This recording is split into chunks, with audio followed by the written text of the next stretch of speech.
대통령 탄핵 반대에 앞장섰던 국민의힘 소속 충남 국회의원 3인방. 결국 내란 선동 피의자로 경찰에 입건됐습니다. 경찰이 이들 국힘 3인방에 대한 전격 소환 조사를 검토 중인 가운데 사법 처리 여부가 관심으로 떠오르고 있습니다. 김성국 기자입니다.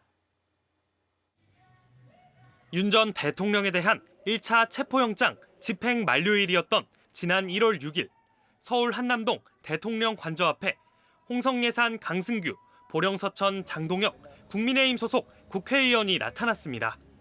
이들은 같은 당 의원 40명가량과 함께 법원의 체포영장이 위법하다며 관저 앞을 지켰습니다. 9일 뒤 윤 전 대통령이 체포된 날에는 국민의힘 소속 서산, 태안, 성일종 의원까지 가세했습니다. 체포영장을 집행하는데 앞에 가서 그것을 막는 행위가 도대체 국회의원이라는 사람들이 할 수 있는 일인가라는 게 온 국민의 공분을 샀었던 날이었잖아요.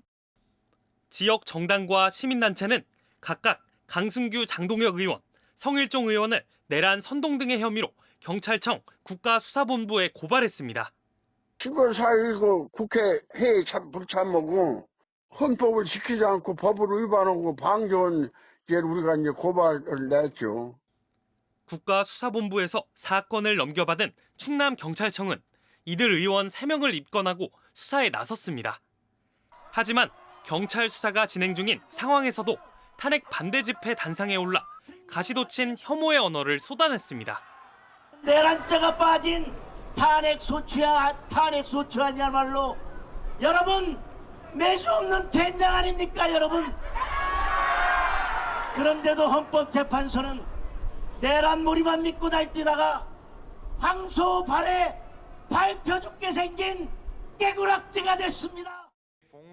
하지만 탄핵 심판 결과는 8대0 인용. 헌법재판소의 언어는 민심과 닿아 있었습니다. 고발인 조사를 마친 경찰은 피의자인 국민의힘 의원 3명에 대해 소환 조사를 벌일지 등을 검토하고 있는 것으로 확인됐습니다. 법조계에서는 윤 전 대통령의 내란죄가 먼저 성립돼야 관련자들의 내란 선동 등 혐의를 가려볼 수 있다는 의견이 나옵니다.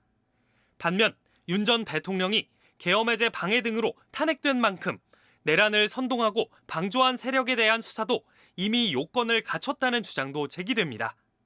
영장 집행 원천 무효라고 주장하면서 법원의 권능을 부정하는 언행, 이 부분은 내란 선동죄 적용 가능성을 배제하기 어렵다. 고발과 관련한 입장을 묻는 취재진의 질문에 세 의원 모두 답을 하지 않고 있는 가운데 고발장을 접수한 진보당은 경찰에 수사를 촉구하는 공문을 보낼 예정입니다. MBC 뉴스 김성국입니다.